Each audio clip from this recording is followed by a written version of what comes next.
Hello बच्चों, देखें आज आप लोग विमाओं में डायमेंशनल एनालिसिस विमीय विश्लेषण में सीखेंगे विभिन्न भौतिक राशियों में संबंध स्थापित करना। विमाओं का एक उपयोग था विभिन्न भौतिक राशियों में संबंध स्थापित करना। विभिन्न भौतिक राशियों में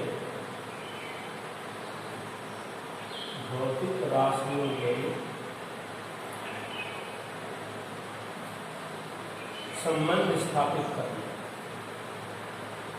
विमाओं का तीसरा उपयोग स्थापित करना। पहला उपयोग बताया गया था मात्रक परिवर्तित करना, एक पद्धति के मात्रकों को दूसरी पद्धति के मात्रकों में बदलना। और विमाओं का दूसरा उपयोग था दिए हुए समीकरण की सत्यता की जांच करना। आज आप लोग सीखोगे विभिन्न भौतिक राशियों में संबंध स्थापित करना। एग्जाम्पल दिया गया है, द्रव की किसी सूक्ष्म बूंद के पृष्ठीय दोलनों का आवर्तकाल T, द्रव के घनत्व D, बूंद की त्रिज्या R तथा द्रव के पृष्ठ तनाव S पर निर्भर करता है। विमीय विधि से आवर्तकाल का व्यंजक प्राप्त कीजिए। मीन्स बूंद के आवर्तकाल का व्यंजक या दोलन काल का व्यंजक प्राप्त करना। देखिए यहाँ कई राशियां दी गई, 4 राशियां दी गई। एक आवर्तकाल T है, घनत्व D है, त्रिज्या R है और सरफेस टेंशन पृष्ठ तनाव S दिया गया है। आपको विमाओं की सहायता से T, D, R और S में संबंध स्थापित करना है। तो सबसे पहले हम ये देखते हैं कि दी गई राशि किन किन राशियों पर निर्भर करती है। अब यहाँ आवर्तकाल T 3 राशियों पर निर्भर करता है। घनत्व पर निर्भर करता है, त्रिज्या पर निर्भर करता है, यश पर निर्भर करता है। T के लिए आवर्तकाल का व्यंजक प्राप्त करना है तो आप लिखोगे माना T proportional to means T निर्भर करता है D to power A, R to power B, S to power C। Power ही क्यों लिखे गए? क्योंकि बताया गया मूल मात्रकों पर जो पावर लगाई जाती है, घात चढ़ाई जाती है, उन्हीं को ही विमाएं कहते हैं। तो विमीय विश्लेषण से संबंध स्थापित करने के लिए मान लिया T proportional to D to power A, R to power B और S to power C। Proportional को हटाकर एक कांस्टेंट ले लीजिए, T equals K D to power A, R to power B, S to power C।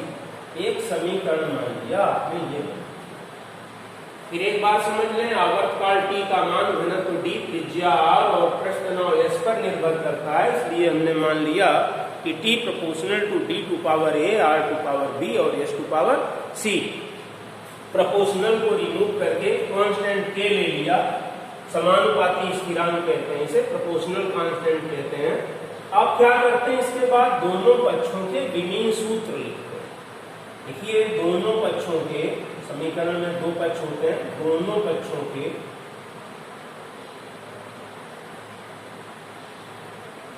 विमीय सूत्र लिखने पर या विमाएं लिखने पर, जो भी लिखने, विमीय सूत्र लिखने पर दोनों पक्षों के विमीय सूत्र लिखने पर, ठीक से देखिए, आवर्तकाल है, टाइम पीरियड है और टाइम की डायमेंशन T होती है, लिया T। समय की विमा आपको बताएंगे T होती है, T लिख लिया आपने T। K समानुपाती स्थिरांक है, स्थिरांक विमाहीन होते हैं, इसलिए आपको K की विमा नहीं लिखनी है, क्योंकि विमा है ही नहीं तो क्या लिखोगे। D घनत्व है, घनत्व की विमा होती है ml -3 to power A। R radius है, त्रिज्या है, इसकी विमा L होती है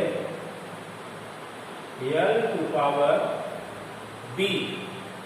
और यह सरफेस टेंशन है, पृष्ठ तनाव है, पृष्ठ तनाव की विमा होती है mt-2। पृष्ठ तनाव बराबर होता है बल बटे लंबाई, डायमेंशन होती है mt-2 टू पावर C। इसके बाद क्या करेंगे आप लोग, जब दोनों पक्षों की विमाएं लिख ली तो इन विमाओं को इकट्ठा कर लेंगे।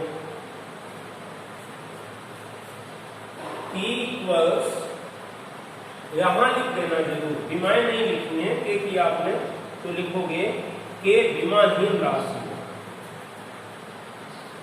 नियतांक विमाहीन होते हैं, के विमाहीन है लिखिए या के विमाहीन राशि है ऐसे लिखिए। टी इक्वल, अब राइट हैंड साइड में देखिए ये m टू पावर a लिखा है, ये m टू पावर c लिखा है, तो आप लोग लिखोगे m टू पावर, घातांक इकट्ठे कर लीजिए, a प्लस c,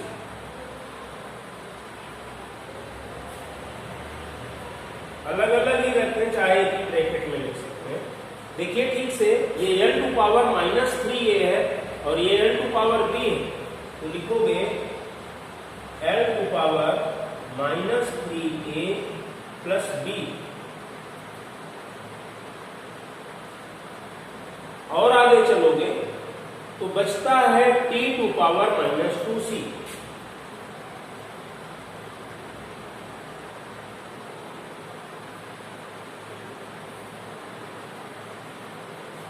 फिर एक बार देख लें, m की डायमेंशन हो गई, ये m की पावर a है, m की पावर c है, तो हो गया m की पावर a प्लस c, गुणा में घात जुड़ते हैं, l टू पावर -3a है, l टू पावर b है, पावर हो गई l to power -3a plus b, t एक बार ही आया है -2c।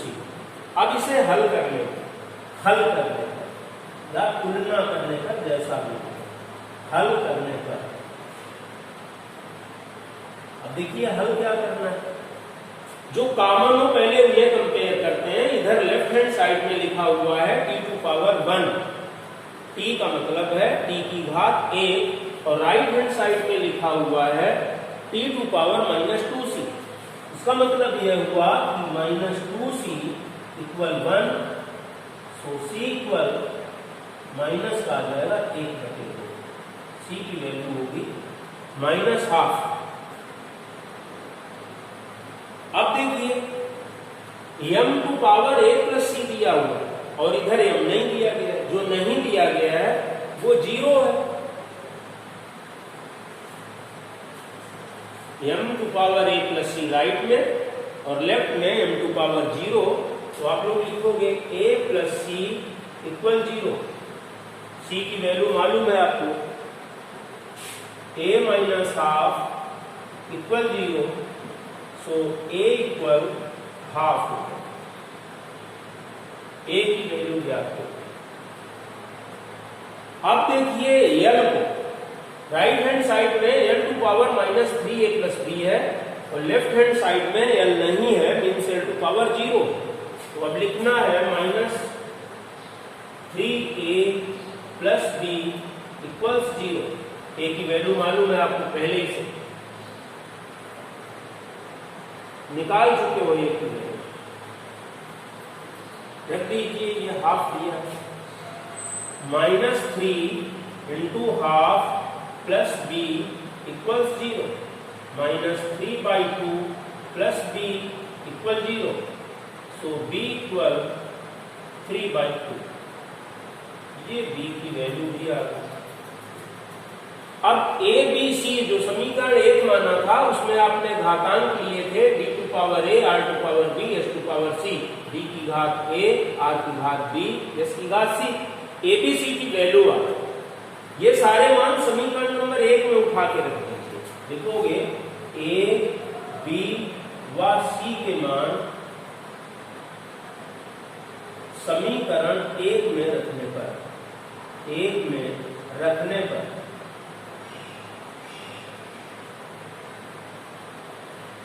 इक्वल k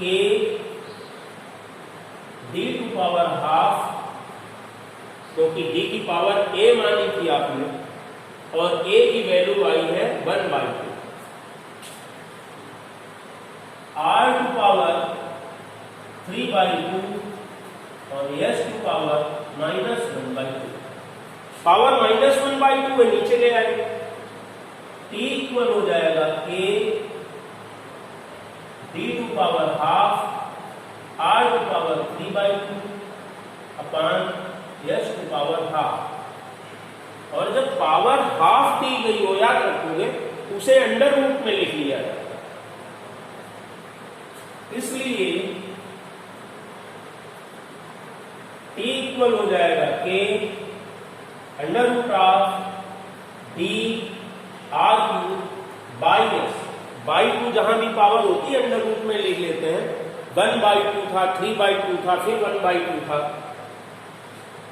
ये इसका व्यंजक हुआ। प्रयोगों के आधार पर कांस्टेंट k की वैल्यू k इक्वल्स 1। अतः आप लिख सकते हो टाइम पीरियड का formula t equal root of d r cube by s. यही बूंद के आवर्तकाल का व्यंजक होगा। इस प्रकार आप विमाओं की सहायता से विभिन्न भौतिक राशियों में संबंध स्थापित कर सकते हैं। ओके।